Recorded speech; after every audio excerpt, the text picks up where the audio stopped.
Welcome to Chapter 10 of the Kinsmen Die podcast, home of fantasy fiction based on Norse mythology that's written and read by me, Matt Bishop. In this podcast, I read my first novel, Kinsmen Die, one chapter at a time. Every 5 chapters, I'll recap the key plot points and provide some insight into the myths I've referenced in the book, as well as some of the creative choices I've made along the way.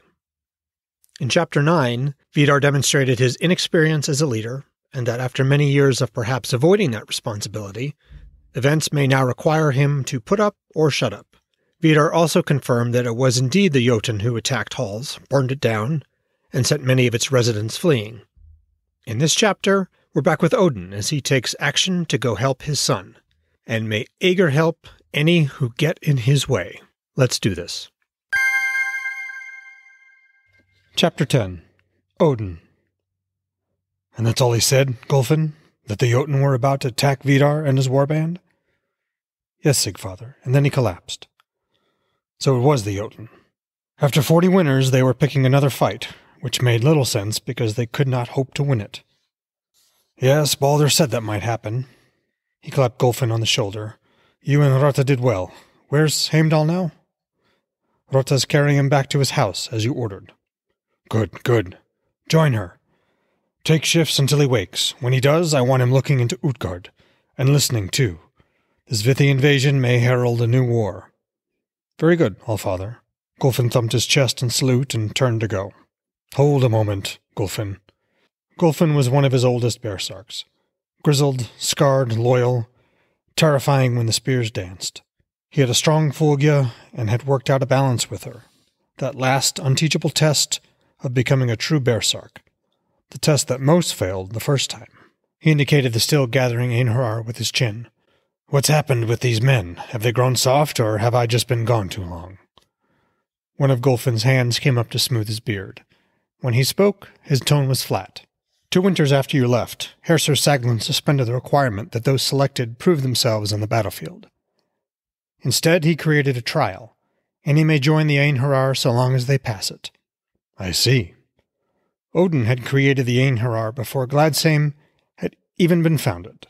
At first, he just intended to honor those in his warband who'd fought on alone when their shield mates fell. But after dozens of battles across hundreds of passing winters, the ranks of Einherjar had grown until they'd become a small fighting force of their own, frequently sent out to reinforce Gladsheim's army. The trial emphasizes weapons prowess and endurance over the span of several weeks. Many fail, but many pass. Gulfin shrugged and met his eyes. Those who do, join the shields. Most seem proficient, and seem brave enough. No mere trial could recreate what it took for a warrior to keep fighting when the shieldmate beside them fell to a Jotun spear. Being Einherjar wasn't about being the best with weapons or being able to run farther or faster. It was about continuing when others gave up.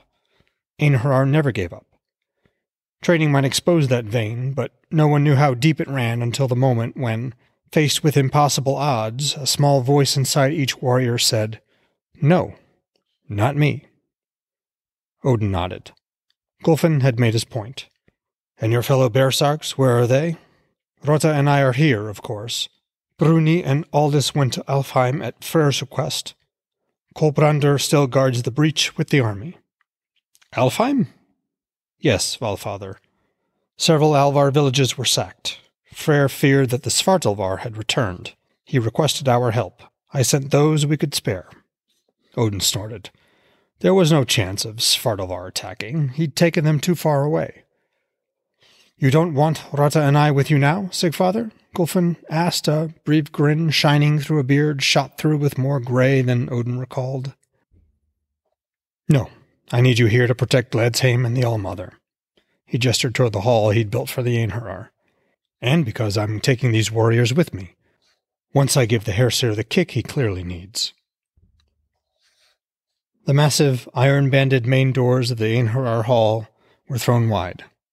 Odin strode inside without breaking pace. The light of the midday sun puddled on the wide floor planks. When the city was founded, these floors had been ash and dirt.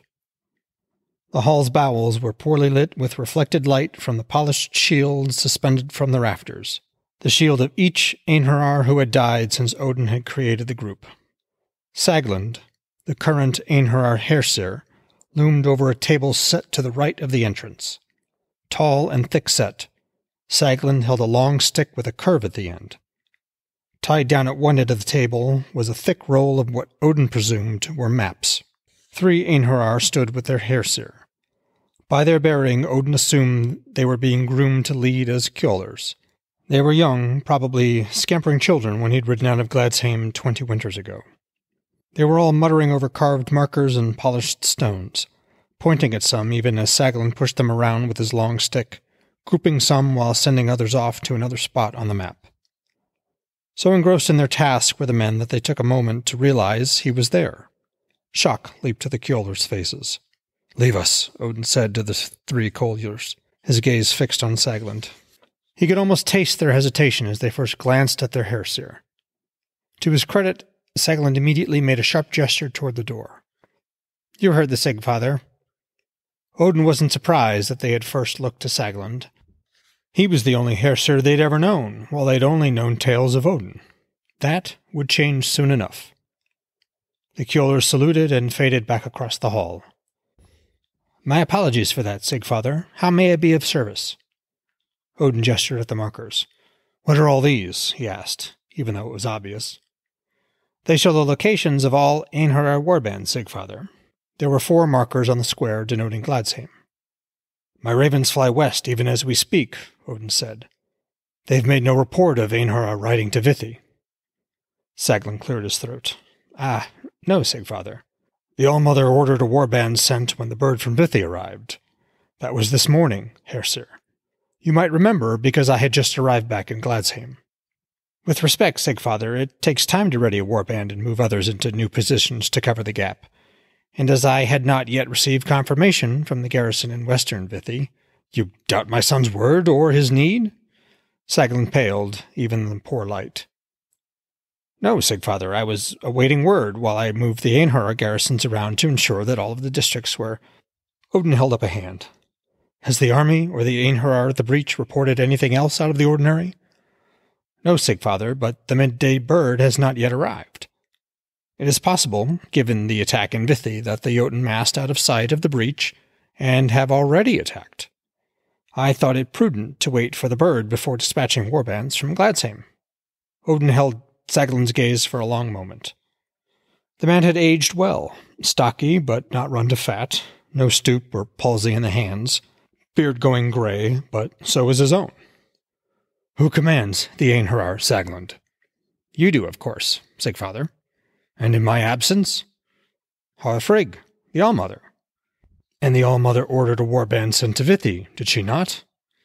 Yes, Sigfather, but prudence.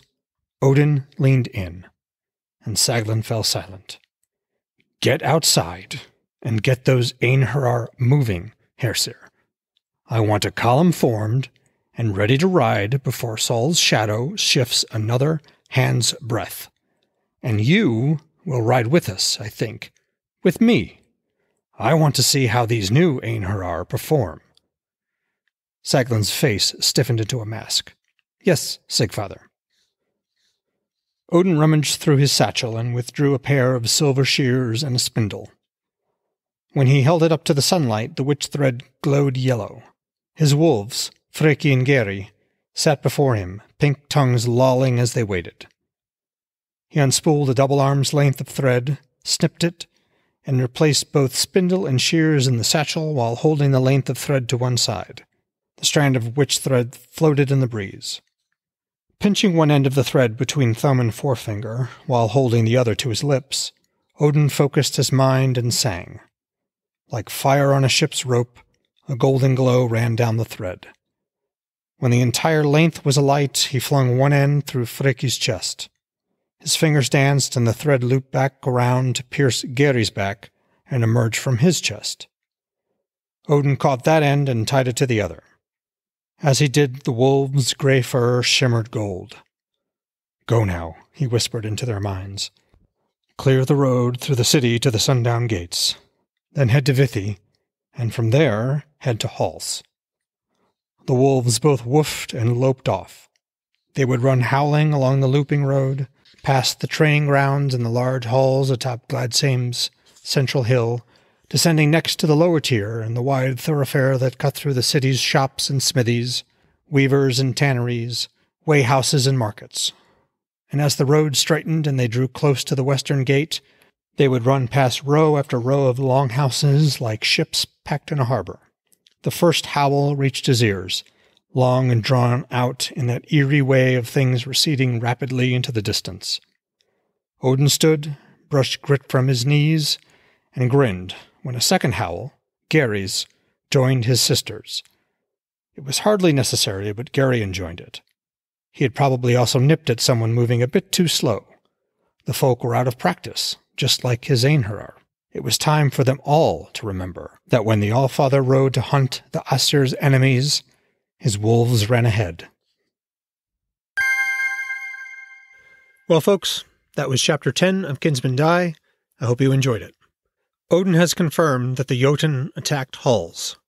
20 winters earlier, before Odin had left Gladsheim, he had appointed a man named Saglin to lead all of the Einherjar.